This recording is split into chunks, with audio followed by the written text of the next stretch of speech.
നമസ്തേ പ്രിയമുള്ള പ്രേക്ഷകരെ, ഇവിടെ ചർച്ച ചെയ്യുന്ന വിഷയം ശ്രീ വേദവ്യാസനാൽ വിരചിതമായ ശ്രീമൻ ഭഗവത്ഗീതയിലെ കർമ്മസന്യാസ യോഗമെന്ന 5-ാമത്തെ അധ്യായത്തിലെ 19-ാമത്തെ ശ്ലോകമാകുന്നു.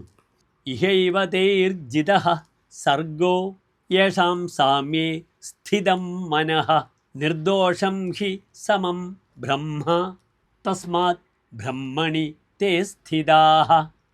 ഇനി ശ്ലോകത്തിൻ്റെ പദച്ഛേദം ശ്രദ്ധിക്കുക. ഇഹ ഏവ തേഹി ജിതഃ സർഗഃ യേഷാം സാമ്യേ സ്ഥിതം മനഃ നിർദോഷം ഹി സമം ബ്രഹ്മ തസ്മാത് ബ്രഹ്മണി തേ സ്ഥിതാഃ. ഇനി ശ്ലോകത്തിൻ്റെ അന്വയം ശ്രദ്ധിക്കുക. യേഷാം മനഃ സാമ്യേ സ്ഥിതം തേഹി ഇഹ ഏവ സർഗഃ ജിതഃ ഹി ബ്രഹ്മ നിർദോഷം സമം തസ്മാത് തേ ബ്രഹ്മണി സ്ഥിതം. ഇനി ശ്ലോകത്തിൻ്റെ സാരാംശം ശ്രദ്ധിക്കുക.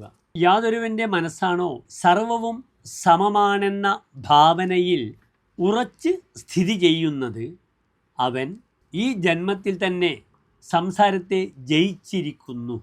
എന്തെന്നാൽ ബ്രഹ്മം ദോഷരഹിതവും സമവുമാണ്. അതുകൊണ്ട് അവർ ബ്രഹ്മത്തിൽ തന്നെ സ്ഥിതി ചെയ്യുന്നു എന്ന് ശ്ലോകത്തിൻ്റെ സാരം. നമസ്തേ.